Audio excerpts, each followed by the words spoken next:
అందరికీ నమస్తే. జూబ్లీహిల్స్ ఉప ఎన్నికల్లో కాంగ్రెస్ పార్టీ భారీ మెజార్టీతో గెలవబోతున్నదని చెప్పి అన్ని సర్వేలు రావడంతో ఇక మరి ఏం చేయాలి, మామూలుగానే సిట్టింగ్ సీటు ఇక జూబ్లీహిల్స్ అలానే కనుక ఓడిపోతే ఇక మా బతుకు బస్టాండ్ అవుతుంది. ఇక భవిష్యత్తులో బీఆర్ఎస్ పార్టీ అనేటటువంటిది ఉండే అని ఒక చరిత్ర చెప్పుకోవడానికి మాత్రమే మిగులుతుంది.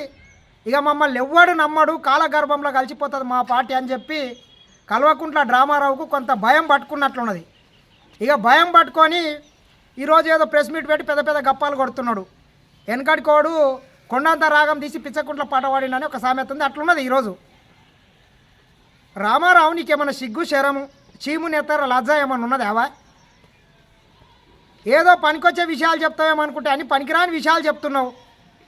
జూబ్లీహిల్స్లోనంట వివిధ నియోజకవర్గాల్లో ఉండి చాలామంది దొంగ ఓట్లు రాపించుకున్నారని సిగ్గుశరం లేకుండా చెప్తున్నాడు. ఒక జూబ్లీహిల్సే కాదు, హైదరాబాద్లో ఉన్నటువంటి దాదాపు అన్ని నియోజకవర్గాల్లో వివిధ జిల్లాలకు, వివిధ ప్రాంతాలకు, వివిధ రాష్ట్రాలకు సంబంధించినటువంటి ఓటర్లు కూడా నమోదై ఉంటారు. నువ్వు అది తెలుసుకో ముందు. ఈరోజు కొత్తగా జూబ్లీహిల్స్ కొత్తగా వచ్చి మంచిర్యాలలో ఇంకో మహబూబ్ నగర్ వాళ్ళు వచ్చి జాయిన్ చేసుకోవాల్సిన అవసరం లేదు. అవి కామన్గానే ఉంటాయి. కొన్ని వందల వేల ఓట్లు హైదరాబాద్లో జిల్లాల ఓట్లు ఉంటాయి, వాళ్ళు అక్కడ సెటిల్ అవుతారు. వాళ్ళకి తెలిసో తెలియకనో ఇక్కడ నమోదై ఉంటాయి, అక్కడ ఉంటాయి.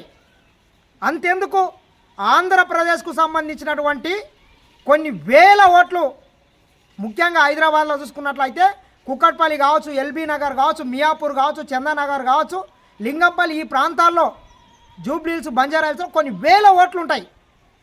ఎట్ ఏ టైం ఆంధ్రప్రదేశ్లో కూడా వాళ్ళకు ఓట్లు ఉంటాయి. ఇది ఈరోజు కొత్త కాదు, ఎప్పటి నుంచో ఉన్నాయి. కొన్ని సంవత్సరాల నుంచి కూడా ఆ రకంగా ఉంటాయి. ఆడనికే చేతగాక ఏదో గజ్జలు పాతగా ఉన్నాయి, ఇట్లా వెనకట్టుకోడు సామెతలు చెప్పిండట. నీకు గెలవనికే చేతగాక, ఓట్లు అడగడానికి ముఖం లేక గల్లీలలో బస్తీలలో పోతే ముఖం మీద ఉమ్ముస్తున్నారు ప్రజలు. 10 ఏళ్ళు నీ ఒరగబెట్టింది ఏంది, ఈ జూబ్లీహిల్స్కి నీకు పీకింది ఏంది, నాటింది ఏంది, ఎన్ని నిధులు ఇచ్చినావు చూడు. ఒక్కసారి నువ్వు చూసుకున్నట్లయితే ఏరికోరి బంగారు తెలంగాణ రాష్ట్రం తెచ్చుకుంటే ఎర్రగడ్డ కావచ్చు, బోరబండ కావచ్చు, రైమత్ నగర్ కావచ్చు, షేక్పేట కావచ్చు, యూసుఫ్ కూడా కావచ్చు, ఈ ప్రాంతంలో 20-30 ఏళ్ళ కింద కాంగ్రెస్ వాళ్ళు వేసిన రోడ్లే ఉన్నాయి, కాంగ్రెస్ వాళ్ళు కట్టినటువంటి డ్రైనేజ్లే ఉన్నాయి. నువ్వు 10 ఏళ్ళలో పీకింది ఏం లేదు.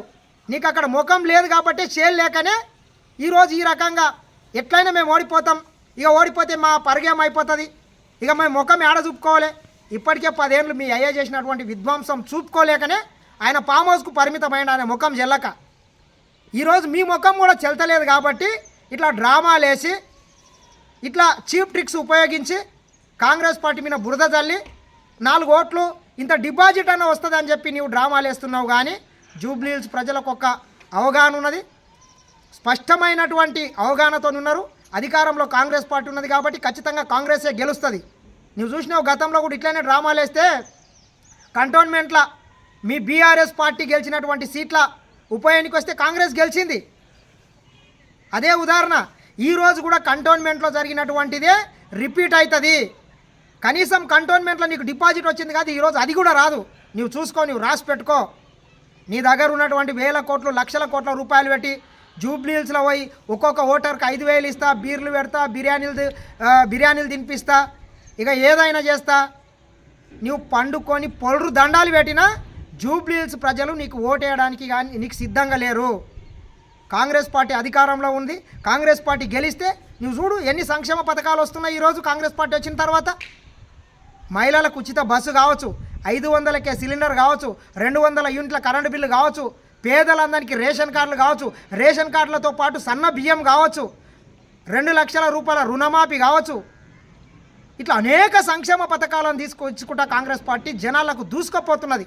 ఒక పక్క మీరు చేసినటువంటి పాపాలు, అప్పుల కుప్పలు, వీటన్నిటిని కూడా సరిదిద్దుకుంటా ఒక సుభిక్షమైనటువంటి పరిపాలన ముఖ్యమంత్రి రేవంత్ రెడ్డి గారు కాంగ్రెస్ పార్టీ అందిస్తున్నది.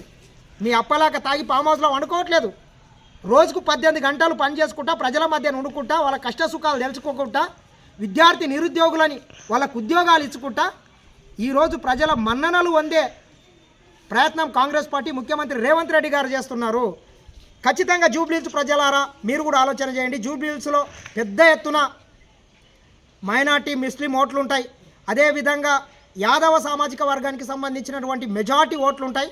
నవీన్ యాదవ్ కూడా స్థానికుడు, 2 సార్లు అక్కడ ఆయన ఓడిపోయాడు. కావున ఖచ్చితంగా భారీ మెజార్టీతో గెలిపిస్తే జూబ్లీ హిల్స్లో నవీన్ యాదవ్ని కొన్ని వేల కోట్ల రూపాయలు నిధులు వస్తాయి. జూబ్లీ హిల్స్ నియోజకవర్గం సర్వాంగ సుందరంగా అభివృద్ధి చేయడానికి మరొక అవకాశం ఇవ్వాలని మరొకసారి కోరుకుంటున్నాం.